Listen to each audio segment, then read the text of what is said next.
Hello बच्चों, let's read the question. The question says directions in the following question. A statement of assertion is followed by a statement of reason. Mark the correct choice as option 1.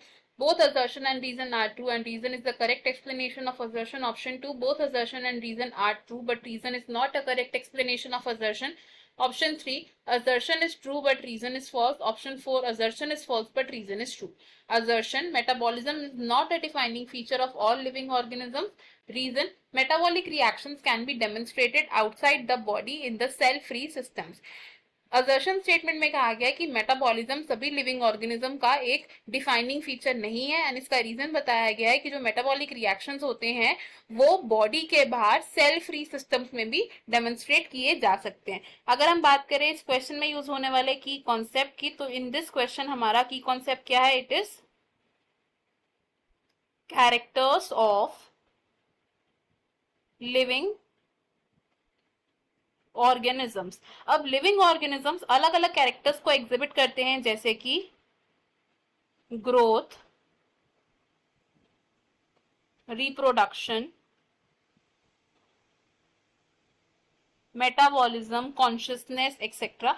अब इन characters में से जो सबसे ज्यादा appropriate and the defining characteristic है living organisms का, it is metabolism. अब ऐसा क्यों?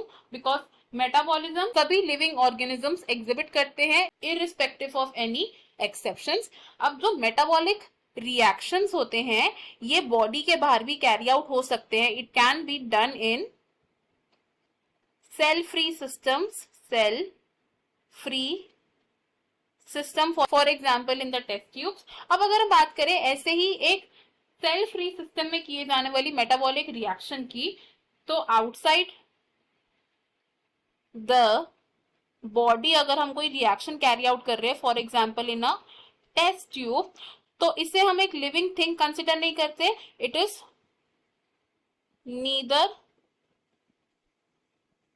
Living thing nor non living thing, यानी कि ये चीज ना तो लिविंग है ना ही नॉन लिविंग है। लेकिन ये जो टेस्ट ट्यूब में मेटाबॉलिक रिएक्शन हो रहा है, ये जो मेटाबॉलिक रिएक्शन हो रहा है, ये मेटाबॉलिक रिएक्शन क्या है? It is a living reaction. तो अगर हम अपने असर्शन और रीजन स्टेटमेंट देखें तो इनमें से हमारा जो असर्शन स्टेटमेंट है ये गलत है एंड जो रीजन स्टेटमेंट है ये ट्रू है, बिकॉज मेटाबॉलिज्म क्या है? ये डिफाइनिंग फीचर है सभी लिविंग ऑर्गेनिजम्स का। अकॉर्डिंग टू दिस हमारा ऑप्शन 4 करेक्ट हो जाएगा, option 1, option 2 and option 3 wrong होंगे। इस क्वेश्चन में हमारा फाइनल आंसर है option 4। I hope you have understood it well. Best of luck. Thank you.